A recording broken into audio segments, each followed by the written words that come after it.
자, 그럼 34번 문제로 가도록 할게요. 각종 부동산 정책, 정책론에서 각종 부동산 정책을 보도록 하겠습니다. 문제풀이 팁에 제가 좀 필요한 단어들만 좀 말씀드릴게요. 개발이익 환수, 개발 부담금 제도라고 하는데 얘는 그 물가 상승분이 아닙니다. 정상지가 상승분, 초과는 이익을 환수하는 거고요. 토지 적성 평가는 요거 개발과 보전의 조정입니다. 개발과 보전을 합리적으로 조정하는 제도로서 토입할 토양, 입지, 활용 가능성 등에 대한 내용이 포함되어 있습니다. 선매제도, 즉 선매제도는요 강제로 수용하는 제도가 아니라 협의 매수하는 제도다. 구역이 두 개 있거든요. 토지거래 허가구역이 있고 개발 제한 구역이 있는데 토지거래 허가구역은 이제 투기 발생 또는 지가가 급격히 상승하는 지역에 대해서 지정하는 지역이라면 개발 제한 구역은요 확산 방지, 자연환경 보전, 건전한 생활환경 확보 이런 것들 때문에 지정하는 거예요. 투기 지가 상승할 때는 토지거래 허가구역으로, 확산 방지, 자연환경 보전 이런 것들은 개발 제한 구역. 부동산 거래 신고는 일단은 계약 체결일로부터 30일 이내에 신고가 들어갑니다. 근데 그 계약이 무효 해제 취소란 말이 등장했을 때는요 확정된 날로부터 30일이라는 말이 나와줘야 됩니다. 재건축 부담금은요 일단 온리 재건축 사업이고요. 법률 이름에 재건축이 들어간다 그랬습니다. 재건축 초과이익 환수에 관한 법률입니다. 주택조합의 종류는 세 가지가 있다 그랬죠. 지, 직, 리 해서 지역, 직장, 리모델링 주택조합이 있다. 이렇게 기억하시면 좋을 것 같습니다. 자, 우리 문제 보면서 어떤 단어들이 틀리게 나왔는지를 한번 확인해 볼게요. 먼저 1번. 거래 당사자가 부동산 신고를 일단 했대요. 하고 나서 요게 발생을 했어요. 해제, 무효, 취소. 그랬을 때는 계약 체결일이 아니라 확정된 날로부터 30일 이렇게 해야 됩니다. 알고 계시죠? 두 번째, 투기가 발생하거나 지가가 급격히 상승하는 지역에 대해서는요 개발 제한 구역으로 지정할 것이 아니라 토지 거래 허가 구역으로 지정을 해야 됩니다. 제가 일부러 답 안 쓰고 있어요. 밑에서 찾아보라고. 세 번째, 토지 선매는 끝에 보니까 강제로 수용 아니고 선매는 협의 매수하게 하는 제도입니다. 맞나요? 네. 적성평가는 무엇과 무엇의 조정, 개발과 보전의 조정, 그리고 토, 입, 활 이렇게 세 가지 포함되어 있는 거 맞습니까? 답은 4번입니다. 5번. 개발 이익은 조심하셔야 되겠네. 요거 물가 상승분을 초과하는 이익을 환수하는 것이 아니라 정상지가 상승분. 정상지가 상승분 초과하는 이익을 환수하는 거다라고 했었어야 됩니다. 맞죠? 예. 답은 4번이 되는 그런 문제. 틀리지 않았으면 좋겠고요. 35번 문제로 가도록 하겠습니다. 35번 문제. 일단 35번 문제는요. 임대료 규제 정책, 임대료 보조 정책 이런 내용들인데 팁에 가서 팁을 좀 받아올게요. 정부가 임대료 규제하는 것은 무슨 개입이라 그랬죠 아까? 직접 개입이라 그랬고 공급이 감소되는 정책이라 그랬습니다. 그래서 임대료 보조 정책은 무슨 개입에? 간접 개입에 공급이 증가되는 정책입니다. 근데 고민할 필요가 전혀 없어요. 자 보세요. 임대료 규제도 공급 감소, 분양가 규제도 공급 감소, 후분양도 공급 감소, 양도소득세가 중과세되면 주택 공급 동결효과가 발생하기 때문에 공급 감소입니다. 공급이 증가되는 정책은 보조선밖에 없어요. 뭐요? 보조선. 보조선만 증가, 나머지는 감소하시면 됩니다. 정부가 임대료 규제할 때는요, 높게 규제하면 안 돼요. 그때는 아무 변화가 없고요. 이렇게 낮게 규제해야지 임대료 하락하면서 초과 수요가 발생합니다. 절대로 임대료 규제에서는요, 초과 공급. 그러니까 공급이 많아진다라는 표현을 쓸 수가 없어요. 공급이 뭐 되는 정책이기 때문에 감소되는 정책이기 때문에 임대료 규제의 부작용들 쭉 한번 나열해 볼게요. 투자 수요가 증가됩니다만 투자가 뭐 되고요? 깊이, 수준, 저하, 공급, 감소, 이동, 어떤 시장? 또는 이중 가격. 이 모든 것들은 어떻게 규제했을 때 벌어지는 일? 낮게 규제했을 때. 높게 규제하면 아무 변화가 없으니까요. 보조금이 지급되면 단기에는 수요가 증가되어서 임대료가 상승하거든요. 장기는 이제 이거 제일 중요하죠. 공급이 증가되어서 임대료가 하락합니다. 자, 그러면 한눈에 한번 보세요. 임대료 규제와 임대료 보조를 한번 비교해 볼게요. 임대료 규제는 공급이 뭐요? 감소인데 얘는 공급 증가. 얘는 뭔데? 직접인데 얘는 간접. 근데 유일한 공통점이 하나 있긴 합니다. 둘 다 수요가 뭐 된다? 증가. 임대료가 규제돼도 수요는 증가되거든요. 임대료 보조돼도 수요 증가돼요. 그래서 혹시 굳이 임대료 규제와 보조의 공통점을 묻는다면 수요 증가라는 공통점이 있지만 장기적으로 하면 규제는 공급이 뭐 되지만 감소되지만 보조는 공급이 증가된다. 이게 가장 큰 차이점이 됩니다. 이해하셨죠? 네. 그리고 이거 한번 해보자. 임차인들의 주거지 선택의 자유를 보장하려고 그러면 공공주택을 짓는 게 좋아요? 수요 측 보조금을 직접 지급하는 게 좋아요? 수요 측 보조금을 직접 지급하는 게 주거지 선택의 자유가 보장된다라는 장점이 있다. 기억하시기 바랍니다.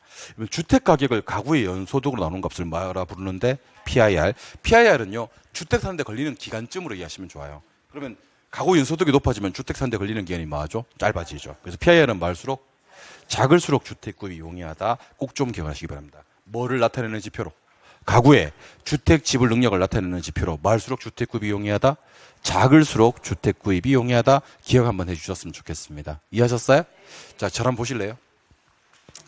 우리 부동산 학에서는요, 웬만하면 다 클수록 좋아요. 뭐 수년간은 0보다 크면 좋고, 수익성 지수는 1보다 크면 좋고, 내부 승인은 요구 수준보다 크면 좋고, 작을수록 좋은 거 오늘 3개 좀 알려드릴 테니까 절 보세요.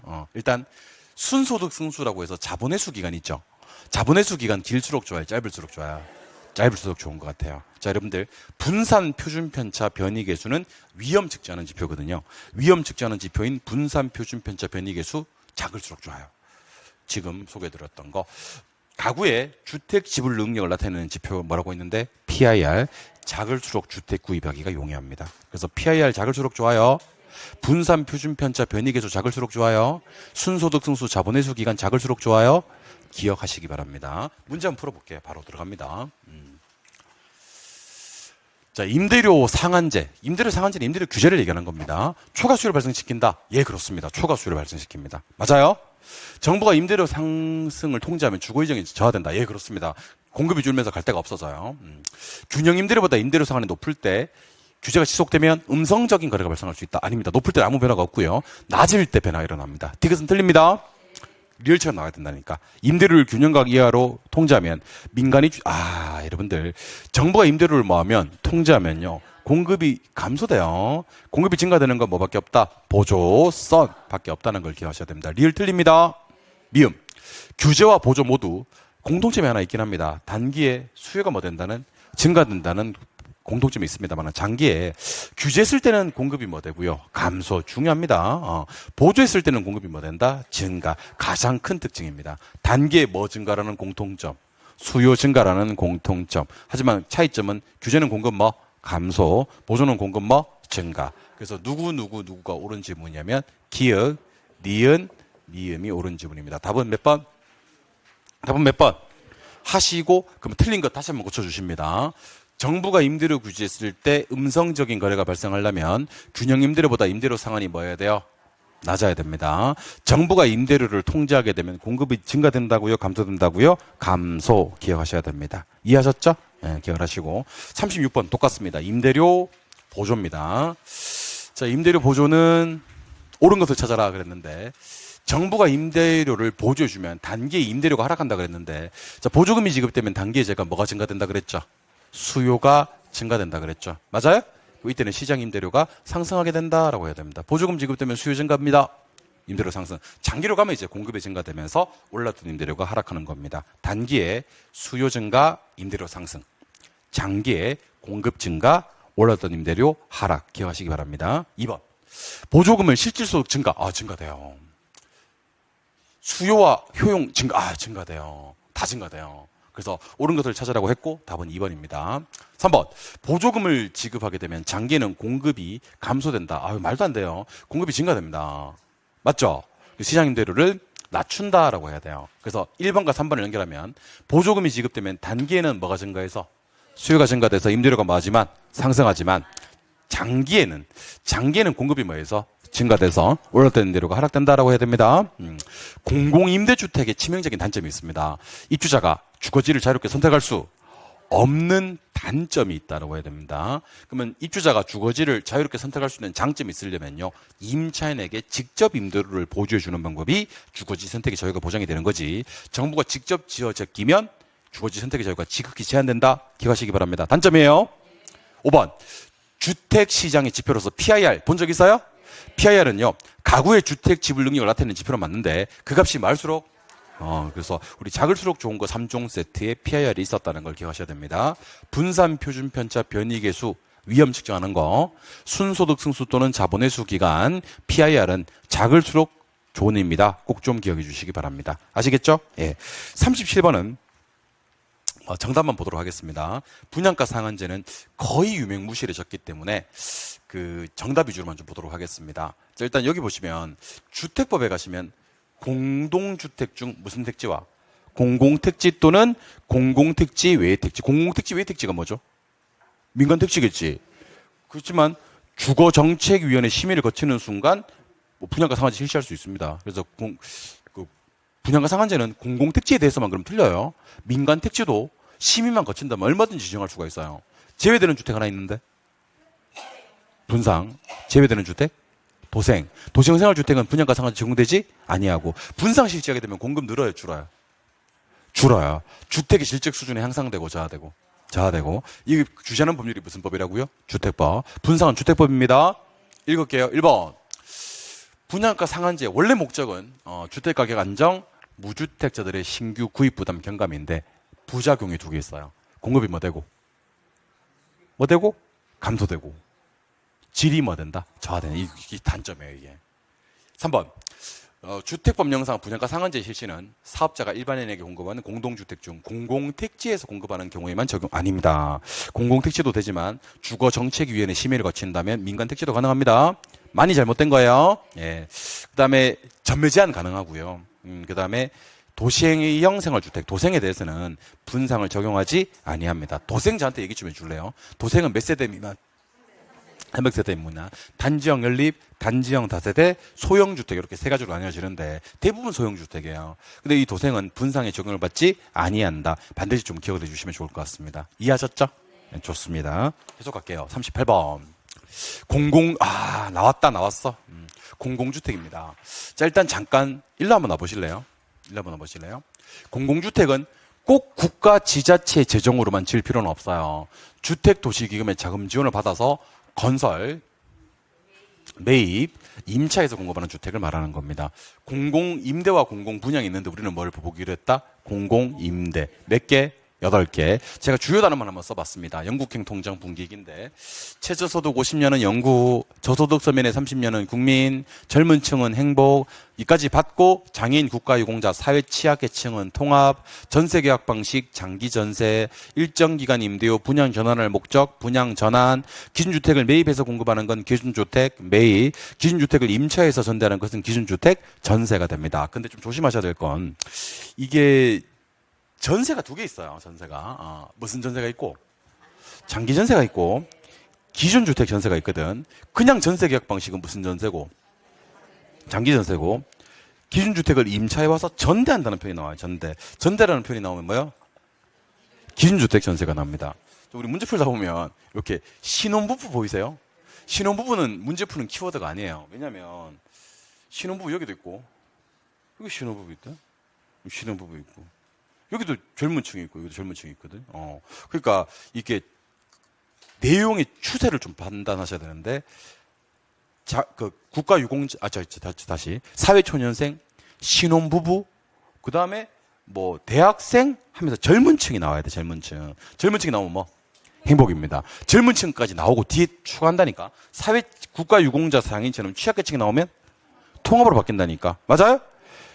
앞에 이게 핵심입니다. 기준주택이 핵심이에요. 기준주택을 매입해서 공급하는 건 기준주택 뭐지만 매입이지만 기준주택을 임차해 가서 전대라는 표현이 여기서만 등장을 해요. 전대는 기준주택 전세에서만 등장을 합니다. 오케이? 문제 갑니다. 자, 가자. 최근에는 공공임대가 진짜 많이 나와요. 기억에서 제일 중요한 말. 사회취약계층입니다. 여기서 아무 생각 없이 뭐 보고 젊어 하고 행복하고 장렬히 전사하시는 분들 너무 많아요.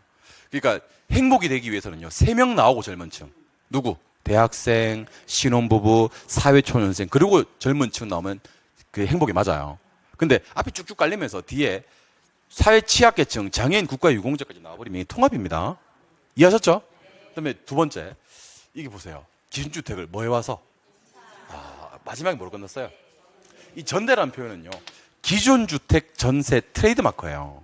여기서 분입형 못하고 장기전세 그러면 안 됩니다. 장기전세는 전세계약 방식이란 말만 나옵니다. 이해하셨죠? 답은 몇 번?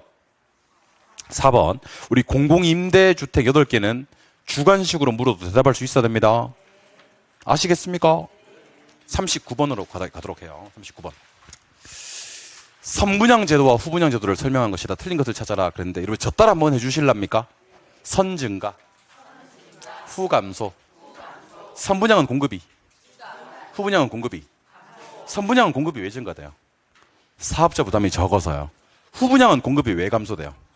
사업자 부담이 커서. 그래서 선증가 후감소를 먼저 외쳐주시면 좋습니다. 선분양 공급 잘 돼요. 후분양 공급 잘 안 돼요. 이걸 먼저 기억하시는 거예요. 선 증가, 후 감소. 2탄이 있습니다. 2탄.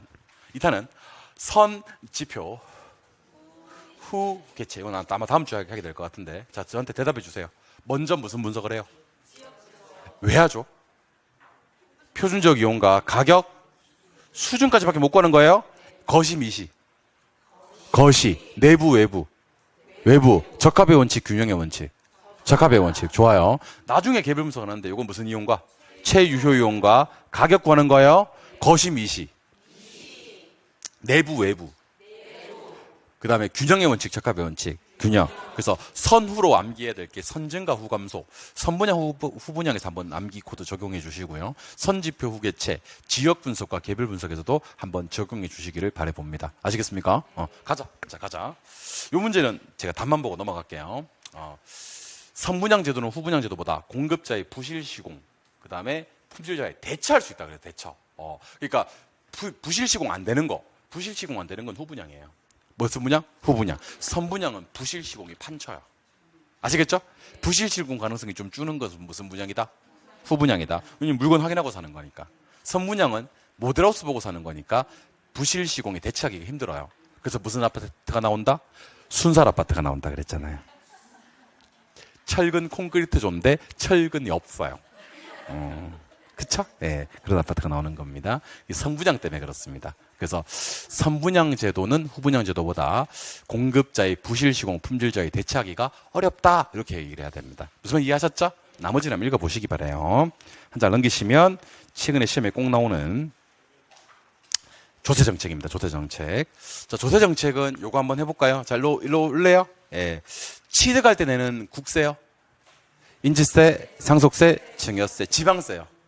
취득세, 등록면허세. 보유할 때 내는 국세요. 종합부동산세, 지방세요. 예산세. 처분할 때 내는 국세요. 그래서 지방세는 요거 세 개만 기억하세요. 취등재. 취등재만 지방세요. 나머지는 싹 다 국세요. 취득 단계, 보유 단계도 구분하셔야 되고요. 그리고 교재는 지금 없는데 저랑 필기 하나만 좀 할까요? 최근에 혹시 몰라서 그래요. 여러분들 세금 납부할 때 혹시나 싶어서 묻는 겁니다. 신고 납부 방식이란 거 있습니까? 그리고 보통 징수 방식이란 게 있습니까? 자, 보통 징수 방식의 세금을 몇 가지 한번 얘기해 볼까요? 보통 징수 방식의 세금에 어떤 것들이 있나요? 재산세 같은 거. 종부세는 좀 참으세요. 종부세는 그 보통 징수지. 보통 징수가 원칙이지만 신고 납부가 예외적으로 되거든요. 그래서 우리 재산세 정도를 좀 기억하시면 좋을 것 같아요. 오케이? 재산세는 가만히 있어도 부가권자가 뭐 해요? 고지서 날립니다. 오케이? 내가 신고할 필요가 없는 세금입니다. 그런데 신고 납부 방식, 취득세 혹시 아세요? 혹시 저기 등록면허세라고 아세요? 그리고 각종 소득세요. 각종 무슨 세? 소득세. 여기서는 우리 그냥 소득세 말고 양도소득세 할게요. 이런 것들은 신고 납부 방식입니다. 오케이? 그리고 몰라도 되긴 한데요. 여기 요거 읽어볼래요? 상속세 증여세는요. 이거는요. 보통 징수 방식으로 가요. 이게 신고를 하긴 하는데 확정은요. 이게 보통 징수에서 확정이 돼요. 그래서 요거는 시험에 우리 부동산 학교론 시험에 나오기는 좀 어려워요. 학교론 시험에 나오기는 어려우니까 우리 재산세는 신고 납부 방식이다. 이게 X라는 것만. 재산세는 무슨 징수 방식이다? 보통 징수 방식이고요. 내가 신고하는 거 아니야. 자꾸 저 구청에 가서 자꾸 재산세 신고하고 그러지 말라고. 재산 신고하는데 그렇게 하지 말라고. 아시겠어요? 신고를 하고 싶거든. 무슨 세나 취득세나 등록면허세나 소득세 같은 건 신고하시기 바랍니다. 아시겠습니까? 신고 납부 방식, 보통 징수 방식은 아셔야 될 것 같아요. 이번에는 귀착이요. 수요가 탄력적이면 공급자가 많이 내고요. 공급이 탄력적이면 수요자가 많이 내요. 수요가 비탄력적이면 수요자가 많이 내고요. 공급이 비탄력적이면 공급자가 많이 냅니다. 물론 완전히 붙으면 누군가가 세금을 전부 냅니다. 그래서 수요가 완전 비탄력적이거나 공급이 완전 탄력적이면 수요자, 임차인이 전부 내고요. 수요가 완전 탄력적이거나 공급이 완전 비탄력적일 때는 공급자, 임대인이 전부 냅니다. 경제적 순손실은 요거 제가 동그라미 치는 것만 좀 기억합시다. 누구는요? 경제적 순손실은요. 탄력적일수록 커진다. 요것만. 순손실은 탄력적일수록 커져요. 비탄력적이면 순손실이 작아집니다. 양도소득세 중과세 하면 주택공급 무슨 효과 나타나서 동결효과 나타나서 공급이 어떻게 되고요? 줄고 공급이 귀해지면 가격이 상승할 수 있어요. 그래서 그랬잖아요. 제가 전부 다 공급 감소라고. 규제 감소, 규제 감소, 후분양 감소, 양도세 때문에 주택공급 동결효과 발생하면 감소, 보조선 증가. 보조선만 증가해요? 지대 수입 100% 징수하면 고수입만으로 재정 충당을 할 수 있다고 주장하신 그분의 이름은 헨리 조지. 토지 단일세론 주장하신 분의 이름이 헨리 조지라는 것만 알고 계시면 좋을 것 같습니다. 이해하셨죠? 예, 좋습니다. 자꾸 욕심을 좀 버리셔야 돼요. 오늘 그 하루 수업 듣고 팔자 고치겠다 이런 생각 하시면 안 되고,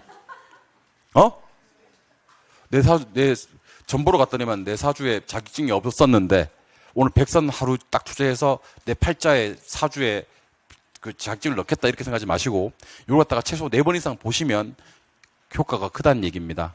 아시겠습니까? 어떻게 사람이 그동안 안 되던 게 하루 만에 팔자가 고쳐져요. 그러니까 집에 가서 반복해서 봐서 이걸 자기 실력을 좀 끌어올리겠다. 그러니까 이제 방향은 정해진 거잖아요. 이제 이것만 보면 된다. 방향이 정해진 거니까 반복을 좀 하시자는 얘기입니다. 아시겠죠? 예. 이제 교재 이상한 책상에 이것저것 안 보는 교재들 있으면 좀 정리해 놓으세요. 창고에다 보관하세요. 나중에 캠핑 가서 땔감으로 쓰게. 응? 잘 타. 그러니까. 자, 지금 보세요. 자, 1번. 수요 곡선이 공급 곡선에 비해서 탄력적이다. 수요가 탄력적이네요. 수요가 탄력적이면 누가 많이 내요? 공급자가 많이 내요. 맞지? 예. 공급이 완전 비탄력적이면 공급자가 다 내요. 누가요? 공급자. 임대인이 전부 냅니다. 양도소득세가 중과세 되면 동결효과 때문에 공급이 감소하거든요. 맞잖아요. 공급이 줄면 흔해져, 귀해져. 귀해져. 가격은 상승하게 됩니다. 조심하셔야 됩니다, 이거. 답은 몇 번? 3번. 거래세 인상할 때 경제적 순손실은 말수록 커진다. 탄력적. 이거 결론만 기하시면 된다 그랬어. 경제적 순손실은 말수록 커진다. 탄력적일수록 커진다. 지대 수입 100% 징수하면 고수입만으로 재정 충당을 할 수 있다고 주장하신 분. 그분의 이름은 헨리 조지. 이렇게 하시면 됩니다. 여기까지가 정책론입니다. 조금만 더 할 건데 괜찮겠어요? 네, 조금만 더 할게요. 그래서 다음 주에 그래야지 편해요. 좀 더. 집에 가고 싶어? 가. 한 명이라도 가면 그 수업 그만하고 시험에 나오는 거 내가 다 찍어드릴게 내가. 한 명만 도망가면 41번으로 갑니다. 하여튼 가기만 가봐. 자, 헨리 조지. 우리 그 친구가 돌아왔어요. 군대 갔다가 돌아왔습니다. 반가워. 저 친구 지금 휴가 내서 이렇게 와서 듣고 있는 거예요. 월차, 연차, 같은 거야. 유들이 없네. 자, 아무튼, 공익 이렇게 받으면서도 연차, 큰일 날 뻔했네. 월차, 연차를 내서 이렇게 듣고 있는 친구도 있습니다, 여러분들. 정말 악조건에서도 듣고 있습니다. 대단한 것 같아. 많이 찾았는데. 나는 군대 갔다 그래서 가 있는 줄 알았는데, 알고 보니까 군대는 아니었고, 그것도 군대지, 일종의. 가보겠습니다. 자, 지렛대입니다, 지렛대. 월차, 연차 비슷한 건데. 자, 부채를 잘못 쓰면 수익도 뭐하지만 커지지만 위험도 커지고 부채 썼을 때 위험을 무슨 위험이라 그래요? 금융적 위험. 지렛대의 종류는 몇 가지가 있는데? 세 가지. 정의 지렛대, 부의 지렛대, 중립지 지렛대 있죠? 뭐 세팅해놓고 지총적. 부동은 왼쪽이면 무슨 지렛대? 정의 지렛대. 반대. 부의 지렛대. 같으면 중립적. 제일 중요한 건 지분승일이거든요. 지분승일이 상승하는 지렛대. 정의 지렛대. 지분승일이 하락하는 지렛대. 부의 지렛대. 지분승일이 불변하는 지렛대. 중립의 지렛대. 부의 지렛대를 정의 지렛대로 전환하고 싶어요. 돼야 안 돼요? 되는 경우도 있고 안 되는 경우도 있어요. 비율을 변화시켰을 때는 돼야 안 돼요? 안 돼요. 근데 이자를 변화시키면 싹 가능합니다. 얘를 얘로 전환시키려고 그러면 뭐를 낮춰야 돼? 이자를 낮춰야 돼. 비율은 안만 낮춰도 전환되지 않는 걸 기억하셔야 됩니다. 우리 부동산 학에서는 예전부터 이렇게 세 개 비교하는 게 몇 개 있냐면 3개 있거든요. 자, 뭐 깔아놓고? 지총저 깔아놓고, 부동은 왼쪽. 정해지랬대. 반대. 부해지랬대. 자, 그리고 돈 빌리고 갚는 방법에는 뭐가 있어요? 원원체 있습니다. 초반에 돈 많이 갚는 순서. 왼쪽. 잔금의 크기는 순서. 반대하시면 됩니다. 감가수정 방법은 뭐 깔아놓고? 유래기 깔아놓고, 많이 까지는 순서. 왼쪽. 평가 금액의 순서. 반대. 그럼 여러분들이 암기해야 될 건 뭘 암기해야 되는지 아세요? 자, 이걸 암기하셔야 됩니다. 따라하세요. 지총저. 원원체. 유래기. 그래서 앞으로 제 입에서 지렛대 나오면 지총저 떠올려주시고, 돈 빌리고 상한에 나가는 방법 그러면 원원체, 물론 가운데가 원리금균등입니다. 가운데 항상 갈리 가운데가 원리금균등이야. 마지막으로 감가수정 방법 그러면 유래기 이렇게 기하시는 겁니다. 아시겠죠?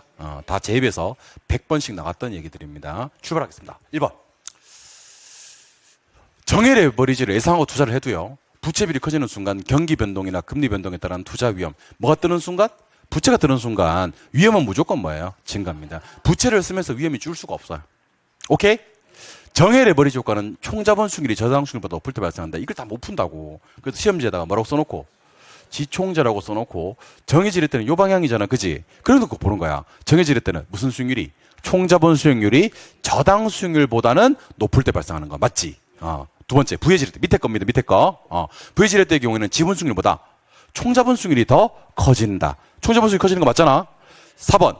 부의 지렛대의 경우에는 부채비율이 커질수록 자기자본수익률이 하락한다. 예, 그렇습니다. 무슨 지렛대에서는요? 부의 지렛대에서는요, 자기자본수익률이 제일 하락합니다. 제일 작아요? 5번. 부의 레버리지가 발생할 경우 부채비율을 낮추어서 정의 레버리지로 전환될 수 있다. 전환될 수 없어요. 여러분들, 부채비율로는 부가 정으로 전환이 안 돼요. 뭘 낮추어야지만? 이자율을 낮추어야지만 전환이 가능하다. 기억하시기 바랍니다. 부를 정으로 전환시키는 유일한 방법은 뭐를 낮춘다? 이자를 낮춘다. 부채비를 낮춰서는 된다, 안 된다? 기억하시기 바라요. 아시겠죠? 42번으로 갑니다. 42번. 자, 일단 절 보세요. 지금부터는 우리 계산 문제를 풀어볼 건데 제목 확인합니다. 뭐 계산? 자기자본수익률 계산입니다. 자, 자기자본수익률 계산 이렇게 풀어요. 따라하세요. 내 돈, 수익, 이자. 내 돈 수익 이자가 기본값. 내 돈 수익 이자가 기본값이고, 상승분이 있으면 내 돈 수익 이자의 상승분 하시면 됩니다. 그래서 이거는 어떤 때 푸냐면요, 돈으로 나왔을 때. 뭐 나왔을 때? 돈으로 나왔을 때. 비율 중에서도 대부비율이 나왔을 때. 무슨 비율이 나왔을 때? 대부비율이 나왔을 때는 이렇게 풀고, 혹시 부채비율이 된다면요, 공식이 완전 달라져요. 자, 따라합니다. 빼꼽더. 총에서 저 뭐하고? 이게 1번. 오케이? 부채비율 뭐하고? 곱하고, 요게 2번. 마지막에 총을 한번 뭐 해주는 거? 더해주는 거. 이게 3번입니다. 그러면 제가 도와드릴 테니까 대답 한번 해봅니다. 뭐가 떠서? 부채비율이 떠서 뭐를 구할 때는, 자기자본수익률 구할 때는 총에서 저를 빼고 부채비율을 곱하고 총을 더하는 겁니다. 빼꼽도로 푸는 겁니다. 알겠어요? 그래서 이 문제는요, 뭐부터 제가 풀어드릴 건지 아세요? 제가 니은부터 풀어드릴 거예요. 뭐부터? 이것만 빼꼽도예요. 니은만 빼꼽도, 나머지는 내 돈 수익이자. 자, 니은만 뭐요? 빼꼽더. 나머지는 전부 다 내 돈 수익이자입니다. 알겠어요? 자, 그러면 오히려 니은이 제일 쉬워요. 니은만 빼꼽더거든. 자, 팔짱 끼세요. 빼. 2지. 곱해. 1이지. 2에다 50% 곱하는 거잖아. 1이지. 맞아요? 그리고 10을 한번 더해주면 돼. 그럼 얼마? 11. 여기 10, 가운데 11% 나와야 돼. 빼꼽더. 이해하셨어요? 10에서 8 빼면 얼마? 2에다가 50% 곱하면 1. 1에다가 마지막에 저 10을 더해줘. 그러면 11. 이게 그 유명한 빼꼽다야. 자, 그러면 뭐 나왔을 때는요? 대부분. 이거는요, 내 돈 수익 이자로 풀어. 대부비율은 그렇게 안 풀어. 빼꼽들 안 풀어. 내 돈 수익 이자로 풀어. 그럼 대답하세요. 대답하실 건가? 남의 돈이 얼마래? 50이래. 내 돈 얼마지? 내 돈 50입니다. 수익은 얼마 발생했대? 10이 발생했대. 이자 갚아야지. 빌린 돈이 얼만데? 50인데 그 중에서 8%를 이자로 낸다고. 50에 8%. 5, 8에 4. 그럼 이게 6이란 말이야. 6을 50으로 나누면 12%가 나와. 얼마? 12%. 그럼 일단 답이 될 수 있는 건 몇 번 아니면 몇 번? 1번 아니면 5번이 되는, 1번, 4번, 5번이네, 아직까지. 1번, 4번, 5번이네? 디귿. 여러분들 대답 한번 해봅시다. 부동산 얼마짜리에? 10억짜리. 대부비율이 0이면 지분 얼마에? 10억에 부채 빵.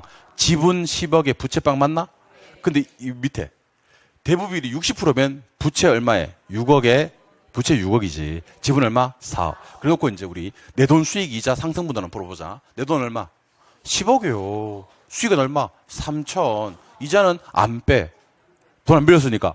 근데 10억짜리가 몇 프로 올랐대? 2%. 그러면 2천 올랐지? 그럼 얘는 몇 퍼? 5%가 됩니다. 10억분 5천이니까. 오케이? 그러면 일단 답은 얼추 이제 이거 좀 추격이 됩니다. 마지막입니다. 내 돈 얼마? 4억. 맞아요? 요거 수익입니까? 요거 상승분입니까? 빌린 돈이 얼마인데? 6억인데 6억에 4%를 이자로 냅니다. 그쵸? 그럼 얼마요? 2,400 이렇게 뺍니다. 그래서 여러분들은 얼마에서? 5천에서 2,400 빼서 2,600 만들고 4억으로 나누면 0.065, 6.5%가 되는 그런 문제가 됩니다. 아시겠죠? 4개 다 풀어주시고 뭐만 빼꼼들어 푼다? 니은에 있는 부채 비율만 빼꼼들어 푼다. 니은에 있는 부채 비율만 빼꼼들어 풀고 얘만 빼꼼들어 풀고 나머지는 전부 다 내 돈 수익 이자 또는 내 돈 수익 이자 상승분으로 문제를 풉니다. 혹시 잘 모르겠으면 밑에 보면 뭐가 있죠? 문제풀이 팁이 있고요. 팁에 제가 이거는 해설을 다 써놨습니다. 하도 못해가지고 뭐 알아야 해먹지 말이야. 그래서 내가 해설을 다 해놨습니다. 근데 쌤 혹시 해설을 안 보고도 못 풀 수 있는 그런 위험 부담이 있잖아. 그거는 어떻게 하는 걸로? 놓아주는 걸로 하기로. 그렇게 하기로 했잖아 우리. 해설을 보고 못 푸는 문제는 앞으로 놓아주세요 여러분들. 이제 그만 놓아주세요. 정 많이 들었어요? 그래도 놓아주세요. 아시겠죠? 개 놓아줘요. 그래야지 서로 행복해요. 43입니다. 부동산 투자의 위험과 수익입니다. 자, 일로 오세요. 일로 오세요. 이리로 오세요. 수익은 뭘로 측정해요? 기대 수익률과 평균을 측정해요. 작을수록 좋을까? 클수록 좋을까? 클수록. 뭐 이거는 굳이 새삼 얘기할 필요가 없을 것 같아서 얘기 안 하겠습니다. 수익이 클수록 좋은 건 당연하지 않나? 얘기 안 할게요. 하고 싶은 기분이 안 들어서 그래요. 근데 위험을 측정하는 지표에 3가지가 있는데 누구 있어요? 분산, 표준편차, 변이계수. 특히 변이계수는 위험 측정하는 거라서 위험을 위로 올립니다. 뭐 분의 표준편차요? 기대수익률 분의 표준편차. 제가 지금 소개해드렸던 분산, 표준편차, 변이계수는 위험 측정하는 거잖아요. 말수록 좋아요. 자, 클수록 작을수록 얘기해 주세요. 자본회수 기간 작을수록 PIR 작을수록 위험 나타내는 분산, 표준편차, 변이계수 꼭 좀 기억하시고요. 부동산 투자의 위험에는 사금법인유 위험이 있어요. 뭐라고요? 사금법인유. 시장 위험, 운영 위험, 위치적 위험. 쉬운 위치는 무슨 위험? 부채 잘못 쓰면. 정부 정책, 법적. 인플레 위험도 있고 황금성 떨어지는 게 유동성 위험입니다. 자, 시험에서 인플레가 떴어요. 그때 차고 대변 알고 계시죠? 차입자들은 무슨 이자를 선호하고? 고정금리. 대출자들은 변동금리. 인플레가 시험에 딱 뜨면 머릿속에 딱 기억하세요. 대출자 무슨 금리? 변동금리. 차입자 고정금리. 생각 오래 하면 하는데 차고 대변 바로 나와야 돼. 차, 대, 차, 대, 인플레입니다. 차, 대, 바로 나와야 되지. 인플레가 예상될 때 차입자들은요 그러면 자 보자 인플레 보자. 인플레 예상될 때 대출자들은 어떤 금리 선호합니까? 자 한편 보자. 절단납니다 진짜. 인플레 그러면 차입자 고정금리, 대출자 변동금리, 차고 대변 바로 나와야지 시험장 가서 그래도 최대한 많은 문제 노출될 수 있습니다. 총위험에는 무슨 위험과 무슨 위험이 있어요? 체계적 위험과 비체계적 위험이 있는데 체계적 위험 피할 수? 어떤 부동산 영향을 미치고? 모든 부동산 포트폴리오를 통해서 제거가 불가능합니다. 종류 한번 얘기해 볼래요? 이 중에 많이 나와서 그래요. 인플레, 이자율, 경기 변동. 비체계적인 피할 수 있는 건가요? 개별 부동산에 영향을 미치고 포트폴리오를 통해서 제거가 비체계적인 예시 몇 가지 얘기해 주세요. 변동. 상관계수가 마이너스 1이면 비체계적이면 0까지 줄일 수 있다. 맞아요. 이거 0까지 줄일 수 있어요? 하지만 그때도 이건 줄어요, 안 줄어요? 자, 총위험은 누구와 누구의 합인데? 그러면 총위험을 0까지 줄일 수 있는 것은 아니에요. 아시겠어요? 무슨 위험은 0까지 줄어드는 거지? 비체계적. 총위험은 0까지 못 줄어요? 왜 못 줄어요? 체계적이면 안 줄으니까. 총위험 줄긴 줄어요, 안 줄어요? 줄긴 주는데 제로까지 만들 수는 없어요. 비체계적이면 제로까지 만들 수도 있고요. 체계적이면 하나도 안 줄어요. 좋아요? 좋아요. 우리 부동산학에서는 예전부터 전해져 내려오는 5대 비례관계와 5대 반비례 관계가 있거든요. 요거는 제가 칸이 너무 커서 여기만 넣어놨어요. 다른 데 못 넣겠더라고. 일로 오세요. 돈 되면 팔고 돈 안 되면 안 팔아요? 가격과 공급량은 무슨 관계? 비례. 그걸 무슨 법칙이라 그래요? 공급 법칙. 레일리의 소매? 인력 법칙의 인력의 크기는 도시 크기에 맞죠? 비례합니다. 위험과 수익의 관계는 무슨 관계? 비례. 상세 관계라고 하기도 해요. 상세는 비례예요. 여러분들 가치와 가격은 무슨 관계? 비례. 참고로 말씀드릴게요. 나중에 수익가액 구한, 수익가능법에서 수익가격 구하는 공식은요. 순영업소득을 환원으로 나누거든요. 이런 거 본 적 있어요? 위에 있는 순영업소득과 가격은 무슨 관계예요? 비례 관계입니다. 솔직히 말씀드리면 살짝 비례보다는요. 반비례가 시험에 살짝 많이 나와요. 비례가 안 나온다는 건 아닌데 반비례가 조금 더 많이 나와요. 비싸면 사요, 안 사요? 안 사요? 싸면 사고. 가격과 수요랑 반비례. 이걸 네 글자로 뭐라 그래요? 수요법칙. 수요법칙이라 그래요? 레일리의 소멸력 법칙에서 인력의 크기는 거래 제곱에 반비례합니다. T넨의 위치 지대설에서 지대를 결정하는 가장 중요한 항목은 뭔데? 수송비인데 지대와 수송비는? 자, 한번 대답해 볼래요? 도심에서는 수송비가 적게, 지대는 많이. 외곽으로 나갈수록 수송비, 지대는. 그리고 여러분 지금부터 하는 얘기 잘 들으세요. 요거 누구는요? 가격은요. 누구는요? 가격은요. 히읗이랑 반비례해요. 아, 이거 중요하다, 이거. 가격은 히읗이랑 반비례해요. 가격과 화폐 가치는요? 반비례. 가격과 환원이율은요? 반비례. 그렇게 이해하시기 바랍니다. 뭐만 이해하셨죠? 가격이랑 누가 반비례라고요? 히읗. 가격과 화폐 가치는 반비례고요. 가격과 환원이율은 반비례입니다. 아시겠습니까? 기억을 하시기 바랍니다. 좋아요. 문제 풉시다, 우리. 올라가서. 문제는 쉬워요. 옳은 것은 모두 몇 개인가 그랬습니다. 옳은 것은 모두 몇 개인가. 정답은 몇 개? 한 개입니다. 한 개. 한 개입니다. 뭘까요? 안 물어보셨어요? 괜찮아요. 정답은 미음입니다. 그렇게 한 개. 무혐율이 상승하면 요구 수익률이 상승하거든요. 그럼 지금부터 다 틀렸을 텐데 왜 틀렸는지 좀 기억하시기 바랍니다. 제목에 뭐가 떴어? 인플레. 내가 여러분들 괴롭히려고 한 게 아니고 이런 것들을 갖다가 한 3, 4초 안에 풀어내야 된다는 거야.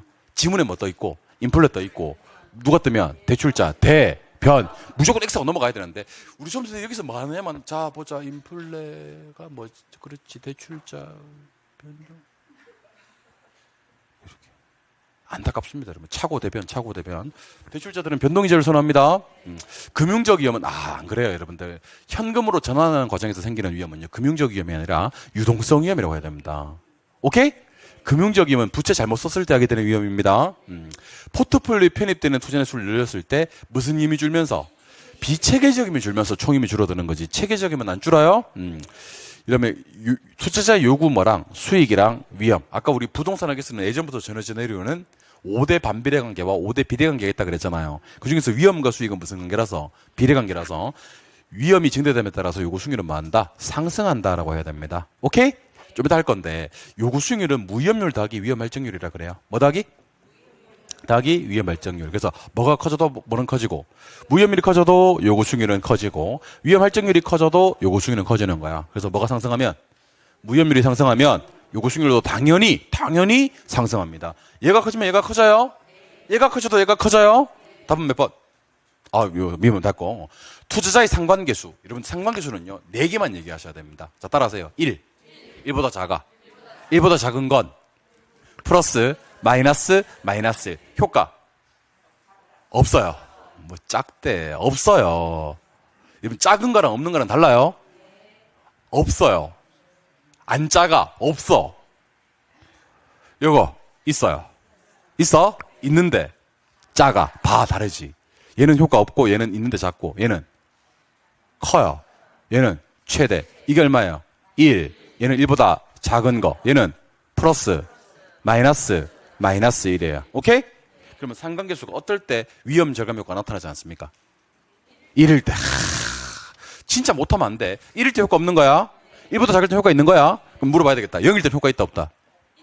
있다. 뭘 없대 또. 1일 때 효과 없다니까. 0일 때 효과 있습니다. 자, 이게 뭐야? 플러스. 이게 마이너스. 그럼 이쯤에 어딘가 0이 있겠지. 효과 있어요. 효과 있다니까? 효과가 오히려 플러스보다 0이 효과가 더 커. 마이너스보다는 작아서 그렇지. 물론 제일 좋은 건 얼마지? 마이너스 1이지. 상관계수 준비하시기 바랍니다. 오케이? 연습하셔야 됩니다. 상관계수 1이면 효과 없다. 1일 때 효과 없는 거야? 0일 때 효과 있는 거야? 오늘 제가 45번까지 풀 건데 그래도 될까요? 저한테 신경질 내거나 이렇게 지랄하지 않을 수 있습니까? 예, 좀 무섭네. 예. 44번으로 갑니다. 44번. 부동산 투자의 위험과 수익입니다. 자, 일단 여기로 한번 내려와 보실래요? 예상 수익률의 내부 수익률은 무슨 수익률이고? 기대 수익률이고. 기대 수익률은 비정락의 확률과 수익률을 곱해서 더해서 구해요. 요구 수익률은 시간 대가인 뭐? 무위험률, 위험 대가인, 위험 할증률, 인플레까지 더하고 혹시 가치 상승물이 있다면 빼주는데 그럼 뭐 그럴 일은 잘 없어요. 그래서 더하기만 외쳐주세요. 무위험률 더하기 위험 할증률 더하기 인플레. 자, 기대가 컸을 땐 기대가 점차 뭐해서? 하락해서 균형으로 가고요. 기대가 작았을 땐 기대가 점차 상승해서 균형으로 갑니다. 참고로 투자가치 구하는 공식은 순수익을 요구수익으로 나눠주면 됩니다. 뭐로 나눈다? 순수익을 요구수익률로. 작년 시험 어떤 문제가 나왔는지 아세요? 다음 자료를 보고 투자가치를 구하라 이렇게 나왔어요. 그래놓고 순수익 줬겠어 안 줬겠어? 줬어요. 근데 뭘 안 줬겠어요? 요구수익은 안 주고 뭘 줬는지 아세요? 무위험률 얼마, 위험 할증률 얼마, 인플레 얼마 이렇게 줬어요. 그러면 아까 단서가 주어졌다고 했던 순수익을 3개 딱 더해서 요구수익으로 딱 나눠버리면 답이 한 10초 만에 튀어나와 버리는 그런 문제가 나왔었습니다. 근데 그것도 공식 몰라서 틀린 사람들이 꽤 많았어요. 오케이? 근데 저를 한번 보셔야 됩니다. 투자가치 구할 때 뭘로 할인하죠, 여러분들? 요구수익률 할인하죠. 수년가법에서도 요구수익률 할인해요. 수익성 지수법도 요구수익률 할인하고. 근데 요구수익률 할인하지 않는 게 딱 하나 있습니다. 내부수익률이요. 내부수익률은 뭘로 할인해요? 내부수익률 할인해요. 그래서 할인율을 물어봐야 되겠다. 수년가 구할 때, 수익성 지수 구할 때, 투자가치 구할 때는 할인율로 뭘 쓰는데? 요구수익률을 쓰는데, 내부수익률법에서는 할인율로 뭘 쓴다? 내부수익률을 쓴다. 아마 다음 주에 거의 하이라이트가 될 것 같긴 한데, 다음 주에서는 이것도 중요합니다. 자, 가자. 출발합니다. 자, 부동산은 1억이 취득해서 1년 후에 1억 2천만 원을 처분했을 것이라고 기대했다. 얼마 넣어서? 1억 넣어서 순수익 2천만 원 남길 것을 기대한 거예요. 왜냐하면 1억 2천이지만 1억은 투자됐으니까. 그럼 기대 수익률은 몇 프로? 20%. 물어봐야 되겠다. 기대 얼마? 20. 요거 얼마? 15. 대답하세요. 투자해요, 안 해요? 투자해요? 진짜 해요? 왜요? 기대가 더 크니까. 답은 1번. 끝. 끝났어. 자, 그럼 2번부터 틀렸을 텐데 왜 틀렸는지 찾습니다. 2번. 투자자가 투자 부동산에 대해서 자금을 투자해서 충족될 최소한의 수익률은 무슨 수익률이죠? 요구 수익률이죠. 그리고 기회비용이 되는 수익률도 요구 수익률이죠. 몇 프로? 15% 해야 돼요. 요구 수익률입니다. 요구 수익률은 수년가, 내부 수익률, 수익성 지수 산정할 때 할인율로 적용된다. 맞지? 아닙니다. 여기가 투자가치 정도 나와야 됩니다. 오케이? 수년가, 수익성 지수, 투자가치 산정할 때 할인율로 요구 수익률을 씁니다. 할인율로 요구 수익률 쓰는 건 3개밖에 없어요. 요구 수익률은 투자로부터 기대되는 예상 수익률. 여러분들 예상 수익, 예상 지출은요, 기대 수익률에 대한 설명이에요. 무슨 수익률? 기대 수익률. 자, 또 대답하셔야 되겠다. 지금 기대가 컸었어? 아까 요구가 컸었어? 기대가 20%니까 기대가 컸잖아? 근데 결국에는 둘이 같아져요. 기대가 많으면서 하락하면서. 그래서 여기 보시면 기대 수익률은 점차 상승한다 그러면 안 돼요. 기대 수익률은 점차 하락해야 돼요. 그래야지 나중에 일치하는 선에서 균형을 이루게 되거든요. 그래서 여러분들은 처음 시작이 기대가 컸는지 작았는지 봐야 돼요. 기대가 컸어요? 작았어요? 컸어요. 기대가 점차 뭐예요? 하락해요. 어디까지? 균형까지 이렇게 얘기하시는 겁니다. 몇 프로에서 균형을 이루게 된다? 15%에서. 기억하셔야 됩니다. 오케이. 오늘의 마지막 문제 45번까지 하고 그만할게요. 45번. 그럼 다음 주는 46번부터 갈까요? 위험의 처리 방법과 위험의 관리 방법에 대한 설명이다. 그랬습니다. 자, 일단 안전한 데만 투자하는 걸 뭐라고 하기도 하고 뭐라고 하기도 해요. 제외, 회피 이렇게 합니다. 수익을 낮게 예측하는 것은 무슨 예측? 보수적 예측. 보수적 예측까지 해야 돼요. 보수적 그러면 안 돼요. 보수적 예측. 보수적 예측은 부정적으로 예측하는 거예요. 위험 조정 할인율은 위험할수록 무슨 할인율? 높은 할인율. 준비금 충당금 설정하는 걸 뭐라 그래요? 보유한다 그래요. 이자율 수합, 보험, 임대료 인상을 뭐라 그래요? 전가. 전가는 항상 전가되는 제3자가 떠야 돼요. 임차인한테 전가시키는 게 뭐죠? 임대료 인상. 보험회사한테 전가시키는 게 뭐죠? 보험. 서로가 서로한테 전가시키는 걸 뭐라 그래요? 스왑이라고 합니다. 이해하셨죠? 네, 계속 갑니다. 민감도 분석을 통해서 말죠. 통제. 자, 우리 부동산 학에서는요, 예전부터 전해지던 내려오는 양대 분석이 있으니 많은 내용 부탁드립니다. 많이 이용해 주실 건가요? 투입 요소 변화시켰을 때 결과치가 어떠한 영향을 받는지를 분석하는 그 분석의 이름은 무슨 분석? 이 민감도 분석입니다. 시장에 공급된 부동산이 얼마만큼 소비되고 분양되고 매매되는지를 따져서 자자 추세를 파악하고 미래를 예측하는 것이 목적인 이 분석의 이름은 무슨 분석? 흡수율 분석이 됩니다. 아직도 흡수율 분석과 민감도 분석 구분하지 못하시는 분들은요, 공부 진짜 어지간히 안 하시는 분들입니다. 그 학원에서 공부 안 하기로 유명한 사람들 있잖아. 왜? 같은 수험생이지만 걱정되는 애들 있잖아. 아, 쟤 저래서 안 되는데. 그런 애들 있다 없다? 없어요? 예. 참, 우리도 나이도 먹을 만큼 먹은 사람들끼리 왜 이래 솔직하지 못한 거야, 우리. 왜 있잖아. 왜, 아, 쟤 저래서는 안 되는데. 나도 불안하지만 더 확실하게 불안한 아이들 있잖아. 왜? 나도 왔다 갔다 하지만 쟤는 진짜 무조건 안 되는 공부하는 사람도 있잖아요. 그죠? 그런 분들이 보통 이거 두 개를 헷갈려요. 민감도 분석, 흡수율 분석, 나올 때마다 헷갈리네. 하면서, 뭐 그럽니다, 여러분들. 한장하는 거야. 투입 요소 변화시켰을 때 결과치에 어떠한 영향 분석하는 기법은? 시장에 공급된 게 팔려 안 팔려, 소비돼 안 돼 따지는 게? 흡수율은 뭘 파악하는 거지? 아닙니다. 추세를 파악하는 겁니다. 힘들겠다. 추세 파악하는 겁니다. 몇 분 나왔어 또. 이게 못 숨기는 거야, 이게. 예. 목적이 뭐지? 미래 예측이 목적입니다. 분석 자체는 추세를 파악하는 게 거고요. 목적 자체는 미래 예측이 목적입니다. 보수적 투자자와 공격적 투자자 구분을 여러분들이 한번 해보시는데요. 보수적 투자를 잡아드릴게요.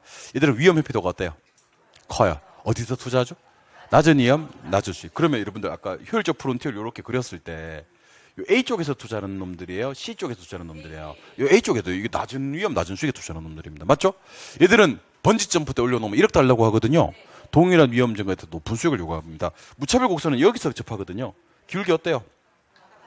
가파릅니다. 공격적인 애들은 반대입니다. 얘랑 구분해야 될 게 보수적 예측 방법이에요. 다른 거예요. 보수적 투자와 보수적 예측 방법은 다른 말이에요. 다른 말. 오케이? 보수적 예측은 미래 벌어진 일을 긍정적으로, 부정적으로. 자, 부정적으로 예측해 주세요. 수익을 가능한 한 낮게 예측하고 비용을 가능한 한 높게 예측하는 겁니다. 이 페이지 문제풀이 팁 정말 중요하니까요. 문제풀이 팁 적극적인 활용 부탁드려요. 아시겠어요? 올라가서 문제 한번 풀어보도록 하겠습니다. 1번. 국채나 정기예금과 같은 무위험 자산에만 투자하는 것은 위험의 통제라고 해야 돼요. 위험의 회피라고 해야 돼요. 회피 또는 이건 제외라고 해야 돼요. 만약에 이게 위험의 통제가 되려고 그러면 민감도 분석 같은 거 해줘야 됩니다. 오케이?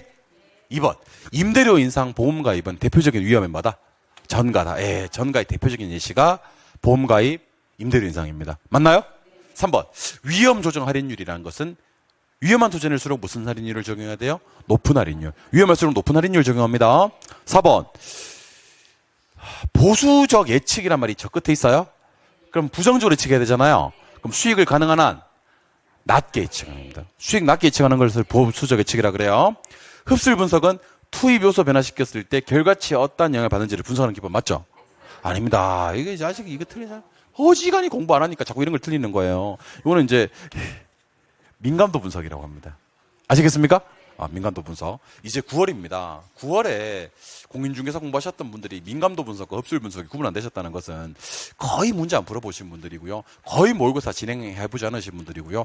거의 문제 채점을 안 해보신 분들입니다. 틀리면서 이렇게 반성하고 이런 과정이 없었던 사람들입니다. 안타까울 따름인데 지금이라도 반성하면서 열심히 공부하시면 좋습니다. 다음 주에는 남은 투자론, 금융론, 개발론, 감정평가론 이렇게 해서 총 100문제 모조리 풀어보도록 하겠습니다. 백서는 단언컨대 완벽한 교재니까요. 여러분들이 4번 정도 이상만 열심히 공부해 주시면 부동산학 개론에서 뒤통수 치는 그런 일은 없다라고 생각해 주셔도 좋습니다. 아시겠죠? 여러분들 재백선 상당히 좋은 교재니까 적극적인 활용을 부탁드리겠습니다. 아시겠죠? 예. 참고로 제가 오타 하나 말씀드려야 되겠다. 참고로 혹시 또 에이스 받는 분들이 계실 수가 있을 것 같아서요. 84번에 4-2 84-2번 문제 있죠? 84번 문제 2개 있잖아.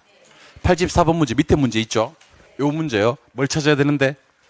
틀린 걸 찾으라라고 돼 있잖아. 84-2 찾으셨어요?